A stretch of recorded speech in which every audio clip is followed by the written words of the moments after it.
Hello guys! So for today's video, magbibigay lang ako ng tips sa inyo para dun sa mga earning na sa Facebook and na-restrict for somehow reason.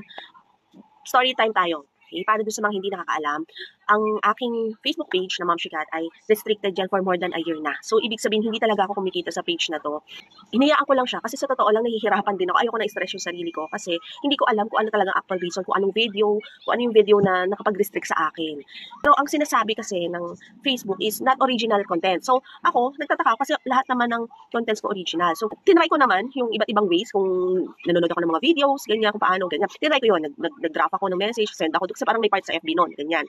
Tapos, before, yung setups or setting ni Facebook, makakapag-appeal ka lang using laptop or computer. Yan, laptop or computer, makakapag-request ka ng appeal. Iba pa yung magre-request ka ng magre-report ng issues mo, concern. So, magkaiba pa yon. So, ngayon, yesterday, kinalikot ko lang yung phone ko. Syempre, di ba nag-upgrade si Facebook? Tapos, nakita ko, meron siyang, pwede ka na mag-appeal via phone. So, hindi ko na na-screenshot kasi parang ako, sige, try ko lang ganyan. Hindi ko na naisip na i-record. So, sabi ko, sige, try ko. Tapos, ang maganda kasi sa ngayon is, meron na siyang specific instruction or step kung paano ang gagawin mo. Paano gagawin step by step. Which is talaga maganda siya kasi meron pa siyang sample video. Pwede ka mag-attach ng video para mapatunayan mo na tama yung ina-appeal mo. Kumbaga may labang ka talaga. Yung pinaglalaban mo ba? Ayan.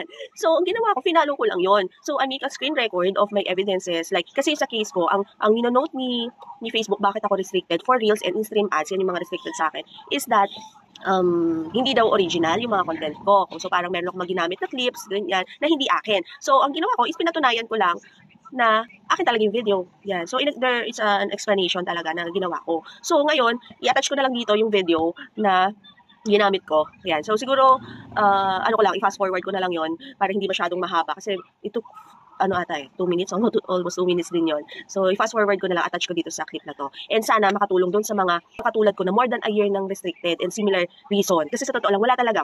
Pinakita ko kasi yun sa, yung sa proof ko na walang ibang notification sa akin. Ano ba yung bakit ba ako restricted? So, ayan, ngayon, ito, hi, this is Ma'am Shikat, and I'm doing this video to appeal my restriction on Reels and in-stream ads. It's been more than a year that my account was restricted for Reels and in-stream ads for, I don't know the reason. It only shows that I'm posting unoriginal content. But I will show you, this is my account, Ma'am Shikat, and I'm posting contents like motherhood, parenting, foodies, travel. And as you can see here, this is my own videos, and this is my face. This is me, and I'm using my own original content. That only means that this is my original content. I am with here, like sample here, I'm with my son, my family, and this one as well. And then there was a tag here wherein it shows that your video contains content claimed by someone else. So I will show you that this is my original content. The video itself is original. However, I was able to use a music by Ixon wherein I admit that this is not mine. But I already accepted the video changes wherein it was noted here that you are only sharing ad revenue on this video and it does not affect your page or the ability to monetize. So as it notes here, it should not be affected, the monetization or rather my page. So I think this is not the reason why my account is restricted. And of course, like what I have said earlier, my account was restricted for over a year already. And this was only posted May 22. Okay. And then I will also show you, these are my videos, okay, draft videos, as to proof that this is really me, because I cannot connect my camera here. I was doing a screen record with my cell phone.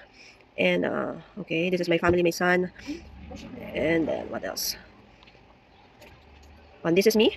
Okay, as you can see, this is me. And hopefully you can help me fix my restriction status because all of my contents are original. Thank you. Ayan, napanood nyo na yung aking proof na yan lang in-attach ko. Wala akong ibang ginawa. Sinunod ko lang yung steps nila. Next lang ako dun sa procedure nila. Tapos in-attach ko yung video na yan. Tapos nagantay lang ako. Actually, mabilis lang siya. Wala pa siyang 24 hours. Kasi hapon ko na siya ginawa kahapon. Then morning, okay na. Na-review na nila. And eto na ang lumabas. Pakita ko sa inyo.